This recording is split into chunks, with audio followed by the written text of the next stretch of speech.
Tony D and Little Jones in the front room in the sunbeam. This is an early morning screenwriter's rant. Early morning for me. It's like 10:30. Smash like and subscribe. Thank you for smash liking and subscribing. We're talking about Asteroid City, starring Tom Hanks, Scarlett Johansson, Steve Carell, Wes Anderson movie. So you already know what's coming. Quirkiness.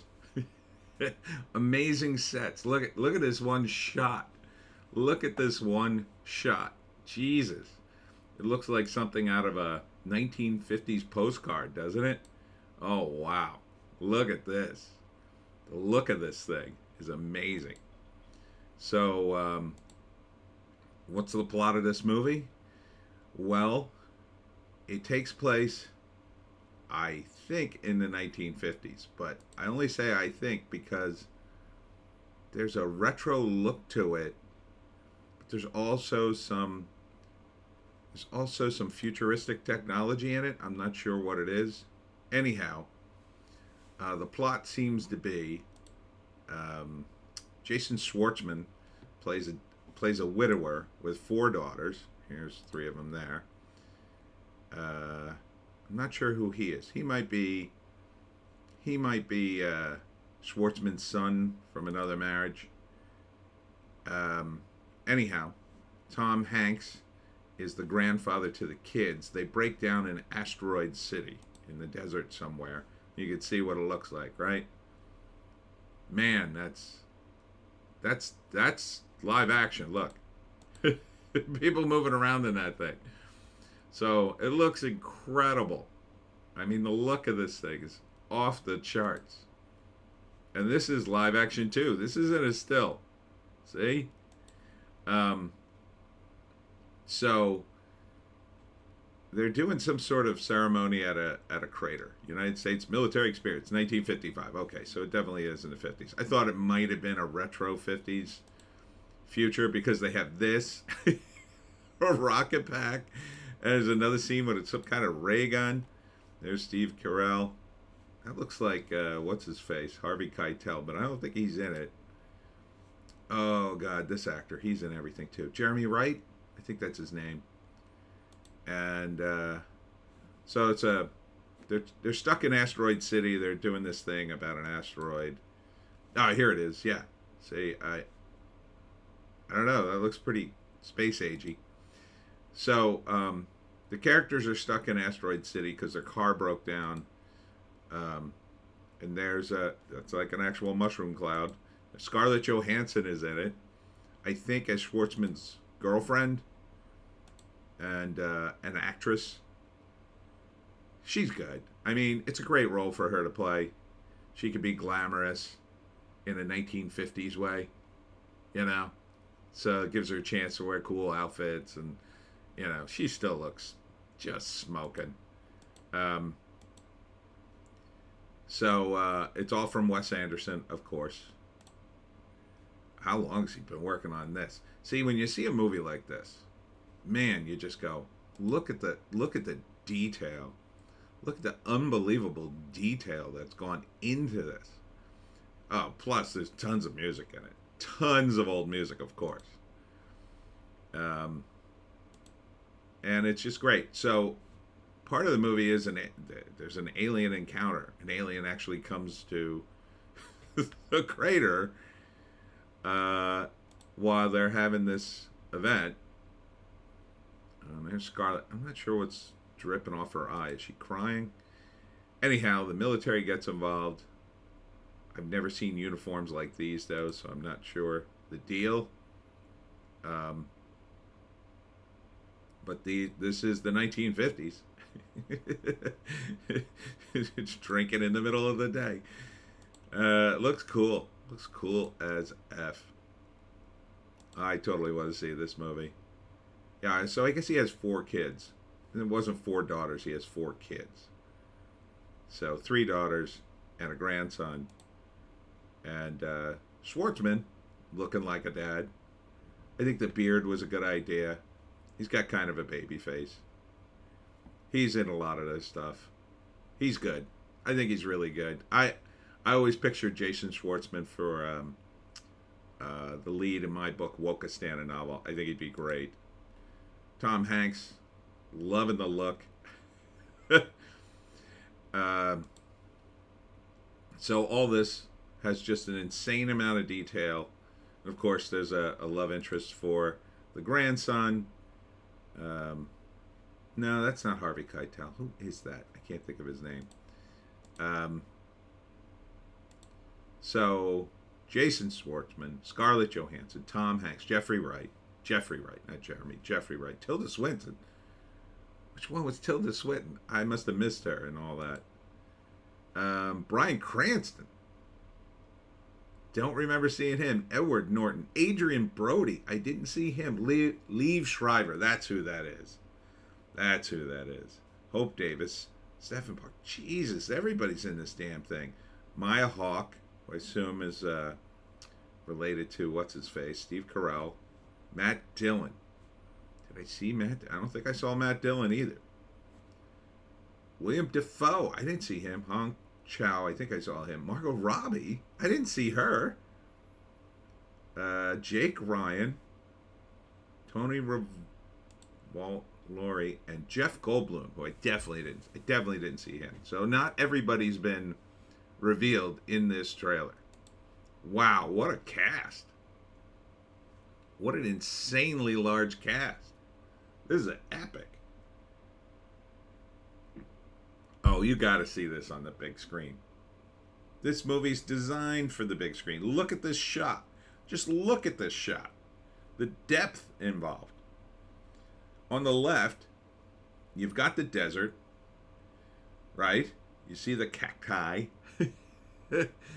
I mean, that's clearly built. I don't even know if that's real. It might just be green screen.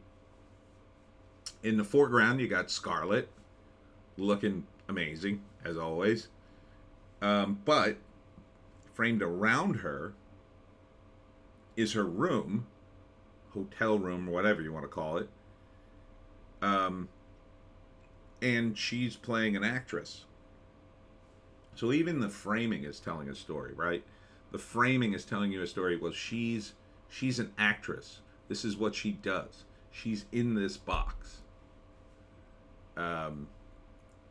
So, and she in this scene is talking to Jason Schwartzman, and his background is what he does. He's a photographer. I think a reporter of some kind. Again, more background. It's a great, oh my God, what a great contrast, right? He's on the left side of the screen.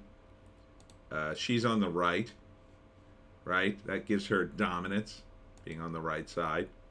Because in this brief scene, I guess she's, maybe she's not his girlfriend. Maybe she's just there at the same time, but he's interested in her, and I think she offers to show him her nude scene or something. And Schwartzman just stares at her, and she goes, you didn't say anything. And he went, didn't I say yes? No, your mouth didn't move. Something like that. Because he's so stunned by her and her interest, I think. There's a lot of depth in the Wes Anderson movies. The characters have a lot to them. Now, they tend to be overly intelligent, right? They tend to be like off the charts smart. As smart as Wes Anderson, I would say. Story by Wes Anderson and Roman Coppola. Screenplay by Wes Anderson, directed by Wes Anderson. I think often Wes Anderson characters sound like they swallowed a dictionary. Here, look at this shot. Another great shot. Again, the depth. He's a photographer, so that's another thing. She's interested in him. He's a photographer, interested in photographing beautiful things. She's a beautiful actress. So there's a red light bulb here. There's a red piece of clothing here. I mean, Anderson he's just amazing. He really is. Even in the movies that I didn't particularly thought were great are interesting. They're interesting to watch. I can watch them again. There's just so much to them. My favorite, I think, is the Royal Tenenbaums, but this looks like it's going to be pretty epic. Um, it's is it a comedy? There's often funny moments in it, but it's not a comedy. It's kind of its own thing. It's kind of Wes Anderson hits that sweet spot of a little bit of everything. You know, he hits that sweet spot. That's not Margot Robbie. That's not Tilda Swinton. That's Lieb. That's Jeffrey Wright. Can't tell who that is. That's not Tilda or Margot. Huh. But, so you get this balance. There's like some drama in it. A little bit, not a lot. It's very low stakes in terms of its drama, but he does a lot with those low stakes. It's more intellectual, the stakes are. You know, it's more universal concepts like love, family. I like the family aspect of it a lot. I think that's missing from a lot of modern movies. But it's just a feast for the eyes, as they say, right? Just so much going on in every shot. So here, I guess they're waiting for the restroom, and it says ladies right above them, and that's framed right above them as they talk and have a very girly conversation. So again, there's all this messaging going on in the shot. You know? But, you know, for some people, this will be too slow paced. It'll be like, oh, there's too many words or whatever, too many notes for the royal ear. I get that. You're either a fan of these kinds of movies or it's just like, there's a lot going on. I don't really get it. I don't want anything this complicated. I get it. Sometimes I can't watch a movie like this either. You know, I don't want anything that layered and complicated. But, you know, Anderson also has, in a lot of his movies, people in uniform. There's always people in uniform, whether they're Boy Scouts or military guys or some kind of, you know, some kind of group like the Bill Murray movie, Steve Suzo. He's always got that going on. So yeah, I'm totally gonna see this movie. How could you not see this movie? So first act, this guy here. The first act, Schwartzman and his kids break down in Asteroid City. It's a problem. They're going to be there for a day or two while the car's getting fixed. And he calls Tom Hanks, the grandfather, to come watch the kids because, I don't know, he's got to do something or he needs a favor. And so there's a relationship going on with them because he's a widower and Hank's daughter is dead. And it's not immediately clear that they get along. In the process, stuck in Asteroid City, Schwartzman meets Scarlett Johansson, a bunch of other characters, but I think he has a thing for her. His son meets the girl behind her. So maybe, are they together? Not sure, maybe. And so maybe they both have a love interest and that works out. So as that's going on in Asteroid City, they stay and see the sights, and a alien ship visits. And then it's about, well, the government comes and they're trying to figure out, what are we going to do about this alien ship? And it's not like in E.T. where everything gets locked down, the government's kind of oppressive. It's more of the helpful 1950s government. Because it says something about society at that time, more unified. So the government comes and they're trying to figure out what are we going to do, and they're examining everybody. And I don't think that's a major impact in the film for Wes Anderson. I don't think the aliens visiting is anything more than more fodder intellectually for the characters to talk about life and all that kind of stuff, because the grandson gets into a little bit of that conversation later in a scene. I guess she's a Girl Scout. What does it say? Red Giant on her sash there. They bury something. There's so many things going on. That the little girls have something going on where they bury something.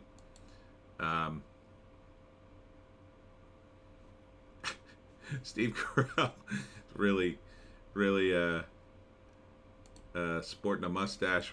Well, so yeah, in the third act, I'm not sure. I think it's more about, does Schwartzman get together with Scarlett Johansson? Will his grandson get together with her? I think in the end they leave, because I think that's the way Wes Anderson tends to end a movie. It's not one way or another. It's sort of like life happening at this particular time in 1955. They go their separate ways, but maybe they keep in contact, maybe they don't. You sort of have to figure that out on your own. But they've been changed for the experience, and that's the end. So, man, it just looks fantastic. So sign me up. Asteroid City. Let's see if there's a write-up here. Nope. Nope. Yeah. When's it come out? June 18th. Only in theaters. You gotta see this in a theater. You gotta. I mean, it looks great here on my computer, but in a theater, on a big screen, oh, I think there's going to be a lot to see. I think there's going to be a lot to see here. I think it's going to be, I mean, it's definitely one of the movies you want to see in a theater. I hope it gets more than an art house distribution, and I hope it does well. I mean, and it also looks like a nice movie, right? It's not going to be super intense. It's definitely not a downer of a movie. It's going to be relatively positive. And, you know, you're not going to come out of a movie feeling angry or sad or all wound up about some issue. It's going to be like, oh, that was cool. That was entertaining. That was interesting. And maybe your brain is stimulated, the kind of thing. That's the kind of movie I like to see. I like to come out of a movie feeling like, oh, that was not a waste of my time. This is a movie, and you know me. I like, after the movies, I like to go to the diner and talk about the movie. This is a movie you'd have lots to talk about, right? So you take someone on a date, you see the movie, you go to the diner afterwards and you talk about the movie. Or you go with your friends and talk about the movie. So I might have to get my cinema buddies together. We have to all go see this and then talk about it. Anyhow, that's it for me, Tony D, and Little Joan barking somewhere in the house. Check us out on Odysee, Bitchute, and Rumble. Always check us out on there. Check us out a little later for today's videos, because I got some stuff to do. But the videos are a-coming. Hollywoke Hot Take and a News Blast. Thanks for tuning in, and we'll see you in the next one.